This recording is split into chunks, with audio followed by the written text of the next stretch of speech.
Ya, mari Bapak Ibu kita sekali lagi berdoa, kita mengambil waktu khusus untuk mendengar firman Tuhan kali ini. Mari kita berdoa.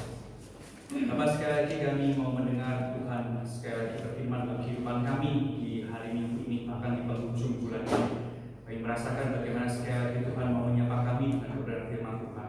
Dan sekali lagi kami mengingat bagaimana keluarga yang percaya kami dalam kehidupan kami, suami kami, istri kami, ataupun anak-anak kami. Biar sekali lagi ini menjadi sebuah doa dan juga kerinduan kami membawa semuanya di hadapan Tuhan. Kami siap untuk mendengar sapaan-Mu pada hari ini, dan juga sekali lagi urapi hamba-Mu yang lemah, terbatas, dan yang hina, yang dapat menyampaikan dengan baik dan bertanggung jawab di hadapan Tuhan. Dalam putra-Mu Tuhan kami Yesus kami berdoa.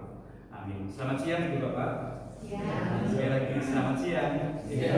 Ya, kita bersyukur ya dimasuk di dalam akhir bulan ini ya, di minggu yang terakhir ini. Tapi sekali lagi kita melihat bahwa di penghujung bulan ini yang identik dengan ya family, ya dengan keluarga, kita melihat ada sebuah flow atau ritme gitu ya di tema-tema kita di awal bulan, ketika kita belajar bahwa firman menjadi dasar dan kita juga bertumbuh berbuah di dalamnya. Dan yang terakhir kita akan belajar tentang apa itu artinya misbah keluarga ya, sebuah gambaran yang baik di dalam perjanjian lama ya, antara misbah atau korban bakaran roti sajian yang menggambarkan tentang sebuah fellowship ataupun sebuah persekutuan. Saya mengajak ibu bapak dapat membuka di dalam kitab Nehemia pasal yang ke-10.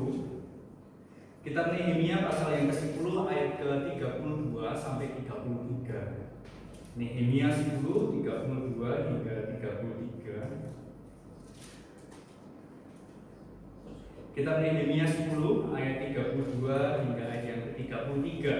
Kalau sudah, izinkan saya untuk membacakan buat Bapak Ibu semua. Ya, kisah ini memang saya ambil beberapa ayat, bukan untuk comot sana comot sini, tidak. Tapi kita belajar tentang ya arti apa itu namanya misbah keluarga di hadapan Tuhan ya.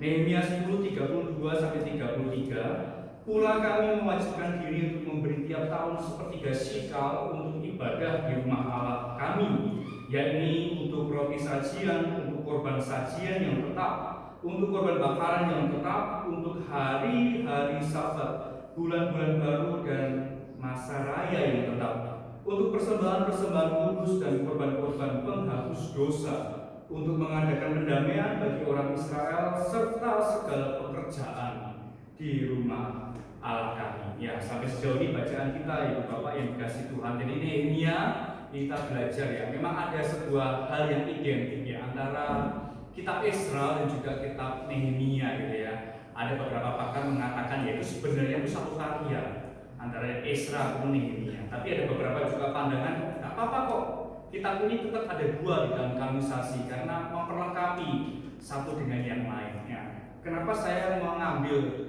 Nehemia daripada Esra ya?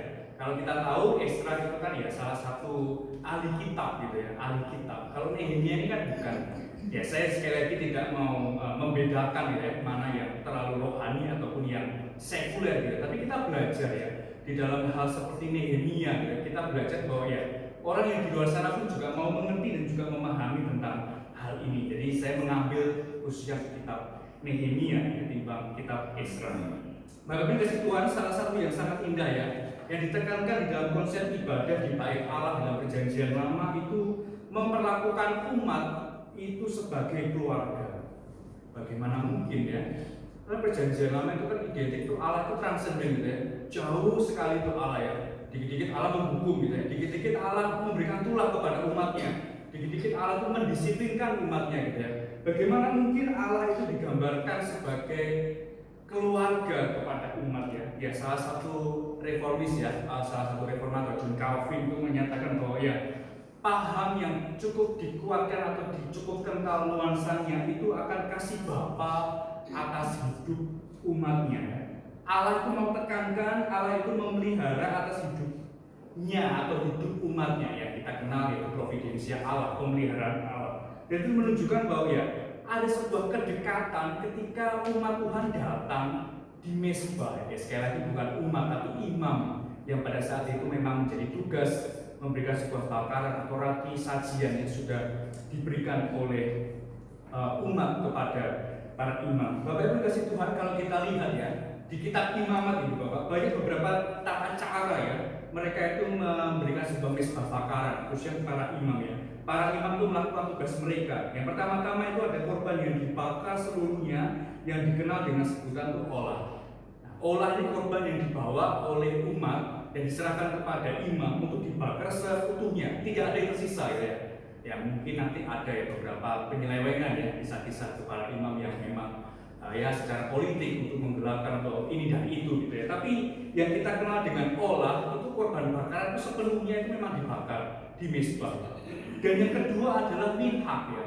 Minhak ini adalah sebuah korban sajian. Nah, olah dan minhak ini berbeda ya Bapak ya. Seperti yang saya jelaskan, olah itu korban bakaran yang seutuhnya dibakar di hadapan khususnya itu mesbah yang Tuhan sudah berikan dan juga sudah lakukan kepada imam. Dan minhak ini korban sajian. Nah, korban ini itu dimakan oleh para imam dan dibagikan kepada umat. Ini sebuah gambaran bahwa kalau kita bisa menggambarkan ini seperti perjamuan gitu ya. Perjamuan bagaimana ya, ada sebuah gambaran untuk makan bersama di dalam bait Allah itu gitu, tentang korban sajian. Jadi benar apa yang dikatakan gitu ya, bahwa di dalam perjanjian lama itu nggak selalu kok Allah itu kelihatan transenden jauh gitu ya. Tapi di dalam konsep mesbah pun Allah juga mau mengundang umatnya itu dikatakan sebagai gambaran sebuah keluarga. Jadi bisa disimpulkan Ibu Bapak ya, membagikan makanan satu dengan yang lain ketika para imam itu memberikan korban khususnya roti sajian yang diberikan gitu ya. Sebenarnya konsep ini kan juga cukup dekat ya dengan early Christianity ya. Awal-awal kekristenan itu juga gitu, dikenal yaitu fellowship-nya yang kuat, persekutuannya yang kuat gitu ya. Ya mungkin kalau Ibu Bapak ya baca gitu kan beberapa konteks di Antioquia itu kan Kristen itu kan bukan sebuah cap untuk ya kamu Kristen itu enggak, tapi itu kan sebuah ejekan gitu. Itu kan sebuah sindiran gitu ya. Jadi ya Kristen ya di Antioquia pada saat itu. Tapi ya itu yang dikenal ya, itu yang menjadi sebuah ciri khas umat Tuhan di saat itu. Jadi Bapak kita akan melihat ya flow-nya ya. Minggu pertama kita belajar firman menjadi dasar, dan itu firman bagaimana itu bertumbuh dalam keluarga kita, dan hari ini kita akan belajar tentang mesbah keluarga. Sesuatu yang Tuhan berikan itu kita berikan segalanya di hadapan Tuhan. Yang menjadi pertanyaan itu Bapak, kenapa sih ada konsep mesbah ya? Kenapa ada mesbah di dalam bait Allah? Itu yang menjadi pertanyaan ya. Tahu-tahu ada mesbah itu kenapa gitu ya? Ya kalau Ibu Bapak suka baca kitab imamat gitu ya. Saya menanti Ibu Bapak kalau baca kitab imamat gitu ya. Tata cara itu sekali lagi ya, mungkin membuat kita di dalam pembacaan ini apa sih maksudnya? Tapi ya ada hal yang baik ya. Tidak ada yang salah ketika kita membaca hal-hal yang sulit. Ketika kita baca hal yang sulit itu malah kita membuat kita ini sebenarnya apa sih yang Tuhan mau di dalam kita untuk lakukan gitu. Jadi ada sebuah ya encourage dalam hidup kita gitu ya, sebuah hal yang menarik dalam kehidupan kita. Mengapa sih ada mesbah Ibu Bapak di dalam kehidupan khususnya di bait Allah? Yang pertama adalah mesbah itu digambarkan sebagai bagaimana dosa yang ada di dalam dunia ini. Mesbah itu menjadi gambaran bahwa ya dosa di dunia ini benar-benar ya sudah banyak manifestasinya ya. Banyak sekali hal-hal yang bermunculan di dalam dunia ini akibat karena dosa. Oleh sebab itu adanya mesbah di dalam bait Allah ya. Jangan sangka atau salah sangka ya Bapak ya. Salah satu hal yang dikoreksi oleh Tuhan ketika hal ini tentang mesbah adalah terkait dengan keluarga ya. Ya mungkin kita jenuh ya narasi kejatuhan Adam dan Hawa. Tapi Ibu Bapak perlu ingat, selesai Adam dan Hawa itu Kain dan Habel, adik kakak, saudara, identik dengan keluarga. Tuhan mau koreksi di dalam kehidupannya. Kamu kakak adik gitu ya, apalagi yang ya Bapak tahu lah. Narasi ini memang tidak asing, tapi hal ini yang dikoreksi gitu ya. Dosa itu tidak jauh dari kehidupan keluarga, sesuatu yang dekat di dalam hidup kita gitu ya. Bahkan yang dikoreksi oleh Tuhan itu bukan masalah pekerjaannya, bukan masalah tentang apa potensinya, tapi masalah hal kerohanian, persembahan di hadapan Tuhan antara Kain dan juga Habel. Saya pertama ketika baca tafsiran ini ya, saya terkadang langsung terdistract tentang Adam dan Hawa gitu ya. Tentang kehendak bebas, tentang kejatuhan, bagaimana mementingkan diri. Tapi kita lupa antara narasi yang selanjutnya, yaitu Kain dan Habel. Hal yang dikoreksi oleh Tuhan itu dekat dengan apa itu artinya keluarga. Jadi sekali lagi kita dipertunjukkan sebuah realita ya Ibu Bapak ya di dalam kehidupan kita ya ketika kita memiliki sebuah semangat reform ya. Bahwa ketika kita membaca Alkitab itu ya sekali lagi mungkin ada momentum-momentum kita itu kayak sedikit ya sorry agak kasar kayak tamparan dalam kehidupan kita gitu ya. Ketika kita membaca itu kita bersyukur untuk hal itu gitu ya. Yang menjadi salah ketika kita membaca itu malah membuat kita ya itu kita tenang, kita aman, kita damai. Ya itu boleh saja. Tapi kalau itu persentasenya lebih banyak, lebih besar, itu sekali lagi ya perlu dikoreksi gitu ya.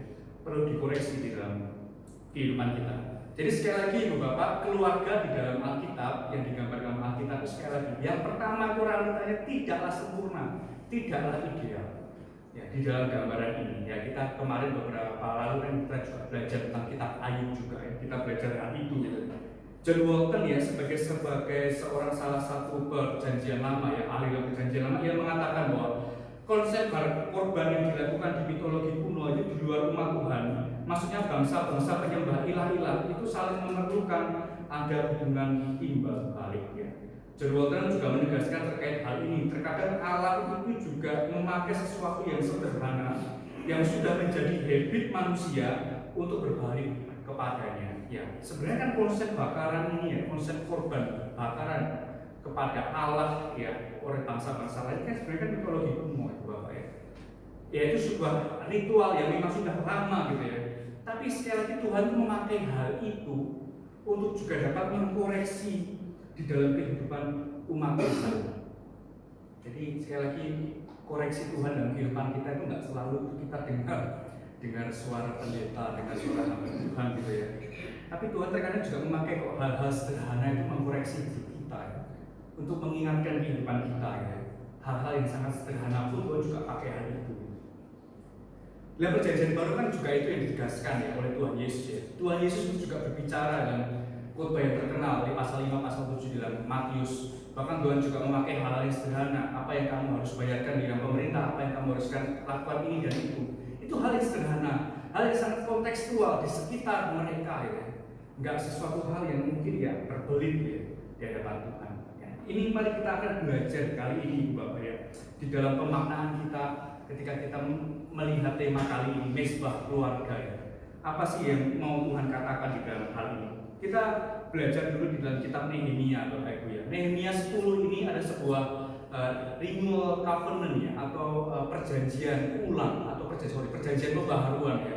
Jadi ada sebuah perjanjian yang memang dibaharui pada saat itu oleh Nehemia dan juga beserta umat. Ya, memang sekali lagi kitab Nehemia itu memang sequel ya dari kitab Esra ya. Tapi kita belajar mengenai hal ini. Nehemia itu memang orang yang awam yang mau sekali lagi mengajak umat Tuhan bahkan dirinya untuk juga dapat ya, ayo kita berikan yang terbaik di hadapan Tuhan. Karena sekali lagi ini menyangkut hidup kita, keluarga kita gitu ya. Ya Ibu Bapak di dalam konsep keluarga pun ya sekali lagi tentu apa itu arti covenant ya atau perjanjian ya. Kalau di dalam pemahaman kita ya sebagai orang reform itu kan ya sekali lagi ya covenant itu kan ya Tuhan ya. Tuhan itu menyatakan covenant itu di dalam kehidupan kita ya. Ya seringkali kita pun juga mengingkari gitu ya jauh daripada covenant perjanjian itu. Tapi perjanjian itu sifatnya sekali lagi itu mengikat sekali lagi. Jadi ya di dalam keluarga Ibu Bapak yang masih senior yang lebih tahu daripada saya karena sekali lagi dalam kehidupan keluarga Ibu Bapak yang ada. Hari ini kita akan belajar 1 atau sampai 3 poin hal yang kita belajar tentang mesbah keluarga Ibu Bapak. Mesbah keluarga itu menjadi sebagai pengingat dan juga pengkoreksi hidup kita ya. Salah satu hal yang dikoreksi dan mengingatkan kepada Tuhan atau umat Tuhan kepada Tuhan itu adalah roti sajian dan korban sajian. Apa salahnya ya? Tuhan itu marah ya, mengkoreksi tentang hal ini ya. Salah satu yang ditekankan di dalam konsep perjanjian lama Ibu Bapak terkait keluarga adalah keseriusan umat Tuhan ketika mereka beribadah membawa mesbah di hadapan Tuhan itu akan berpengaruh kepada kemampuan mereka untuk hidup baik di dalam rumah tangga atau keluarga mereka. Ya, saya ulangi sekali lagi ya. Salah satu konsep yang baik di dalam kehidupan mesbah keluarga dalam perjanjian lama atau mesbah bakaran itu adalah ketika mereka beribadah di hadapan Tuhan itu akan sangat berpengaruh kemampuan mereka untuk mereka hidup baik di dalam urusan rumah tangga dan keluarga mereka. Ya, saya setuju ya terkait akan hal ini ya. Sekali lagi indikator dalam kerohanian itu bukan sekali lagi kamu sudah baca beberapa buku-buku yang terbarukan, atau kamu sudah baca hal-hal diskusi teologika, atau kamu sekali lagi gimana saat bertemu di hadapan Tuhan. Itu bukan indikator ya, bukan indikator tentang kerohanian. Itu penting sekali lagi, itu karena bentuk sebuah disiplin rohani ya. Kita belajar, kita mengenal apa yang kita percaya itu betul. Tapi dalam konsep mesbah itu tekankan bahwa ibadah itu yang paling penting di hadapan Tuhan gitu ya. Ibadah itu adalah sebuah undangan kepada umat untuk mereka beribadah di hadapan Tuhan, membawa korban bakaran di hadapan Tuhan. Nah, ini ada dua hal yang berbeda, tapi menurut saya jangan sampai salah tafsir itu Bapak ya. Sekali lagi, baca teologi, mengikuti hal itu sangat baik dan saya sangat mendorong hal itu ya. Tapi di dalam konsep mesbah atau konsep bakaran, konsep korban bakaran ini, pentingnya tentang ya respon kita ketika Tuhan itu mengajak kita untuk beribadah di hadapan Tuhan. Bapak Ibu, unsur-unsur di dalam mesbah dalam perjanjian lama mengingatkan bahwa umat Tuhan itu memerlukan Tuhan di dalam kehidupan. Yang tadi yang dikatakan oleh John Walton, mitologi kuno itu berbicara tentang ya hubungan timbal balik para ilah-ilah atau dewa-dewa itu. Orang memberikan korban bakaran ya pasti dengan motivasi supaya lancar kehidupannya ini dan itu. Tapi sekali lagi bila konsep kita beribadah di hadapan Tuhan, bukan Tuhan yang butuh kita ya, kita yang butuh Tuhan di dalam kehidupan ini. Jadi ini pemahaman yang menarik ketika kita mengingat, dan ini menjadi sebuah koreksi di dalam kehidupan kita ya. Salah satu pertanyaan di dalam katekismus ya, yang sering kita kenal ya di dalam pertanyaan yang pertama gitu ya. Apa yang menjadi hal yang tenang dalam kehidupanmu? Apa yang menjadi senang, suka, duka di dalam kehidupanmu ketika mengikut Tuhan ya? Bahwa baik hidup ataupun mati, aku adalah milik Kristus atau aku adalah milik Tuhan ya. Kita sebagai spiritnya orang Reform kan justification by faith ya, kita dibenarkan karena iman yang Tuhan berikan gitu. Apakah benar gitu ya? Pembenaran itu kan sekali lagi ada sebuah konsep ya. Ini sekali lagi Bapak ya, sangat terkait dengan konsep perjanjian lama juga ya. Pembenaran, kita dibenarkan itu kan ada sebuah pengampunan, ada sebuah penebusan ya, justification, pembenaran. Kita sebenarnya enggak benar, kita dibenarkan oleh Tuhan. Di situ ada pengampunan, di situ juga ada penebusan. Nah, penebusan juga pengampunan ini kan terkait dengan apa itu namanya mesbah bakaran atau korban bakaran di hadapan Tuhan. Jadi sekali lagi kita mengingat ya Ibu Bapak ya tentang poin pertama ini ya, tentang mesbah keluarga itu menjadi sebuah koreksi dan sekaligus juga menjadi pengingat bahwa hidup kita, keluarga yang Tuhan percayakan itu adalah milik Tuhan. Itu yang pertama. Yang kedua Ibu Bapak, mesbah keluarga itu juga menggambarkan sebuah apa itu artinya keakraban, apa itu artinya keindahannya. Bapak Ibu juga tentu ingat ya, beberapa kali saya juga sempat singgung ini di beberapa pertemuan di dalam pemuda remaja yang lalu-lalu ya tentang kisah yaitu mengenai Henok ya. Gak banyak yang diceritakan tentang Henok ini gitu ya, tapi ada satu hal yang begitu indah ya, yang sering sekali ya banyak juga tafsiran hal ini mengenai Henok gitu ya. Bukan kitab Henok ya, tapi Henok ya. Kita belajar bahwa ya bergaul, berelasi dengan Tuhan itu adalah sesuatu yang indah gitu ya, yang berkenan gitu ya di hadapan Tuhan. Dan ini menggambarkan bagaimana ya keluarga pun juga demikian ya. Relasi, kedekatan, keindahan di dalam keluarga itu juga menggambarkan bagaimana kedekatan kita dengan Tuhan. Nah celakanya Ibu Bapak ya, celakanya kalau Ibu Bapak lihat ya di dalam sosial media, di dalam beberapa akun gitu kan ada namanya itu privacy gitu ya, privacy gitu ya. Saya juga bingung kenapa ada hal ini gitu ya. Privacy itu kan ada sebuah pembatas ya. Ya kamu mungkin boleh kenal aku tapi nggak bisa terlalu dalam. Itu kan privacy gitu ya. Padahal di dalam konteks di dalam mesbah bakaran, mesbah keluarga itu keindahan, kedekatan relasi satu dengan yang lain itu ya itu menjadi sesuatu hal yang berkenan di hadapan Tuhan. Ya, tapi kita menarik akan belajar hal ini. Ibrani 4:13 ya. Tidak ada satu makhluk pun yang tersembunyi di hadapannya. Sebab segala sesuatu telanjang dan terbuka di depan mata Dia yang kepadanya kita harus memberikan pertanggungjawaban. Ya terkait dengan fenomena privacy itu tadi ya Bapak ya. Kadang kalau ibu bapak mengikuti kayak dunia Instagram atau beberapa mungkin WhatsApp juga ada ya beberapa yang privacy, kita nggak bisa mengirim pesan atau mengirim teks sembarangan gitu ya. Ini berkaca ibu bapak tentang privacy ini kan ada sebuah pembatas ya, ada sebuah hal yang mungkin tidak bisa untuk dijangkau, tidak bisa aksesnya itu terbatas ya. Tapi sekali lagi kita ingat ya ibu bapak tentang kehidupan keluarga yang ada di dalam kehidupan kekristenan ya, bahwa ada dua pribadi yang dijadikan satu di hadapan Tuhan gitu ya. Bukan dijadikan, koreksi, dipersatukan oleh Tuhan gitu ya. Dan artinya ya privacy atau hal-hal yang terkait dengan pribadi satu dengan yang lain itu malah membuat sebuah kecurigaan ya. Ada beberapa aspek yang malah tidak saling mempedulikan satu dengan yang lain, tapi malah membuat ya ada sebuah rasa curiga, rasa nggak terbuka dengan satu dengan yang lain. Nah ini kan sebenarnya kan juga spirit zaman sekarang itu Bapak ya, tentang egoisme ya satu dengan yang lain. Spirit ini individualisme gitu ya. Jadi nggak bisa terbuka satu dengan yang lain ya. Jadi sekali lagi kita melihat nisbah keluarga itu berbicara tentang juga keindahan, keakraban satu dengan yang lain. Dan intinya ada sebuah keterbukaan ya. Keterbukaan ada juga hal yang penting untuk membangun komunikasi yang berlandaskan kejujuran ya. Membuat batasan atau membuat privacy di dalam keluarga itu hanya menciptakan yaitu ya jarak, menciptakan jarak yaitu privacyku gitu ya. Ya saya juga bergumul tentang hal ini gitu ya, tapi kita belajar mari sekali lagi ya. Sekali lagi dalam keterbukaan itu kita malah melihat bagaimana keindahan kedekatan satu dengan yang lain dalam kehidupan keluarga kita. Seperti halnya ibu bapak di dalam perjanjian lama ya mengenai nisbah keluarga, bahwa ada relasi yang dipulihkan ya. Di dalam korban bakaran itu ada sebuah pengampunan, di situ juga ada sebuah penebusan. Dan ketika ada sebuah pengampunan juga penebusan, maka ada sebuah relasi yang dipulihkan. Ini kan secara sederhana seperti itu ya. Jadi tidak ada sebuah hal yang privacy lagi ya di hadapan Tuhan ketika ya kita membawa keluarga kita di hadapan Tuhan.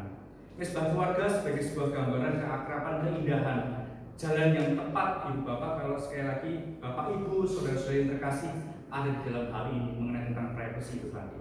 Itu yang kedua. Yang ketiga ibu bapak, nisbah keluarga itu sebagai gambaran apa yang dipersembahkan keluarga itu diperuntukkan kepada umat ya. Tadi saya baca di ayat 33 terakhir ya. Untuk mengadakan pendamaian bagi orang Israel serta segala pekerjaan di rumah Allah kami. Bapak Ibu, pandangan persembahan kepada Tuhan itu sekali lagi banyak dalam sudut pandang ya. Satu sisi juga memberi, bukan mengamini kepada sebuah ya bukan seberapa besar, tapi kepada sebuah motivasi gitu. Saya juga bingung tentang terkait hal ini. Gak apa-apa kamu berikan apapun di hadapan Tuhan, tapi yang penting motivasi kamu benar. Tapi kalau kita memahami tentang nisbah bakaran nih Bapak ya, yang kita berikan kepada imam itu juga akan dikelola untuk semua umat gitu ya. Bahkan dikatakan untuk mengadakan pendamaian bukan secara keluarga saja, tapi bagi orang Israel serta segala pekerjaan di rumah Allah kami. Jadi beberapa persembahan sekali lagi ya saya tidak bisa menghadir juga ya dunia teknologi saat ini gitu ya. Beberapa juga yang kemarin juga sempat ramai apa itu artinya perpuluhan, apa itu memberikan persembahan kepada Tuhan, itu cukup ramai juga ya terkait hal ini. Tapi sekali lagi kalau kita belajar tentang nisbah keluarga itu ada sebuah gambaran yang baik mengenai individu keluarga itu kepada sesuatu yang komunal, sesuatu kepada yang sifatnya itu lebih besar, lebih banyak, lebih universal gitu ya. Saya juga memahami Bapak ya tentang keberadaan hal ini ya persembahan sekali lagi ya bukan bersifat tentang hal materi, tapi ya tenaga diri kita, pelayan kita di hadapan Tuhan, pekerjaan yang Tuhan percayakan, bagaimana kita mengabdi di dalam ya apa yang Tuhan percayakan dalam kehidupan kita. Nah terkadang ya Bapak konsep ini ya misunderstanding banyak sekali ya, juga kami juga memahami hal ini ya, banyak beberapa pengkhotbah yang tidak bertanggung jawab pada hal ini gitu ya. Tahu ngomong tentang persembahan ini dan itu gitu ya. Ada beberapa jemaat yang sampai ya kayak muak gitu ya. Ini apa sih gereja kok ngomongin tentang hal-hal ini gitu. Tapi ya mari kita belajar tentang nisbah keluarga di hadapan Tuhan ya. Bahwa persembahan yang kita berikan itu secara individu, secara keluarga kita itu juga kepada umat atau diberikan kepada pendamaian, bahkan ini kata yang baik, mengadakan pendamaian. Saya pikir juga di dalam umat Tuhan itu nggak semua bisa beri korban bakaran gitu Bapak ya, nggak semua. Tapi ya kita melihat gitu ya bahwa ini ya untuk mengadakan pendamaian. Nah, konsep ini kalau kita pahami dengan baik ya, mari kita belajar membawa mesbah keluarga kita di hadapan Tuhan. Nah, secara gospel centernya itu Bapak ya, secara kristologinya ya, itu terletak kepada pribadi Kristus Yesus ya. Tuhan Yesus datang ke dunia secara pribadi gitu ya, dan dia mati untuk kita itu ya, untuk umatnya. Ini kan konsep yang baik juga ya, untuk menolong kita memahami bahwa ya mesbah keluarga itu benar-benar di hadapan Tuhan. Mereka membawa gandum di bait Allah ya, para umat Tuhan pada saat itu, dan diserahkan kepada para imam, dikelola, dan itu dijadikan sebuah gandum atau sebuah roti sajian dan dimakan bersama. Ya, bukankah di dalam perjamuan kita ya Bapak ya, ketika hamba Tuhan atau pendeta yang melayani kita di saat ini, ya inilah tubuh Kristus yang dipecah-pecahkan bagi kamu gitu ya. Jadi kan ini ya konsep tentang ya sesuatu yang hal yang pribadi, keluarga di hadapan Tuhan, dan itu Tuhan pakai untuk secara komunal atau secara bersama-sama. Bapak Ibu, kita juga rindu ya seperti Nehemia gitu ya, bahwa Nehemia sekali lagi ada nyanyian pujian, nyanyian syukur bagi Allah. Sekali lagi dalam kehidupan keluarga kita itu Bapak, pentingnya kita merenungkan kembali arti mesbah keluarga. Ya, saya sangat senang sekali gitu ya di dalam bulan-bulan ini kan terkait dengan ya bulan keluarga ya, apalagi ada Hari Ayah Nasional atau Internasional, sorry kalau dikoreksi gitu ya. Saya mengapresiasi hal ini dan ini menjadi sebuah semangat kita ya, bahwa Bapak dan juga keluarga kita ya. Mari kita membawa keluarga kita di hadapan Tuhan, dan sekali lagi semuanya hanya untuk kemuliaan nama Tuhan saja. Soli Deo Gloria. Mari kita berdoa. Bapak di surga, pada saat ini kami membawa keluarga kami di hadapan Tuhan dengan segala hal yang Tuhan percayakan di dalam kehidupan kami. Mari sekali lagi Tuhan juga akan menolong kami di dalam Tuhan menerapkan kebenaran firman kali ini. Kami bersyukur untuk penebusan karya indah dalam kehidupan kami. Tapi sekali lagi kami mau diajar oleh Tuhan dalam kebenaran firman Tuhan kali ini, bahwa keluarga yang Tuhan percayakan ini ada sebuah rencana yang indah di hadapan Tuhan, dan bukan sebuah kebetulan. Dan kami mau Tuhan membawa keluarga kami di hadapan Tuhan untuk mengenal Tuhan lebih lagi, dan juga lebih dalam mengenal-Mu di dalam kehidupan kami. Terima kasih Tuhan, ini doa kami. Kami bersyukur untuk perenungan kami pada kali ini. Di dalam nama Putra Tuhan kami Yesus kami berdoa. Amin. Ayo kembali kami.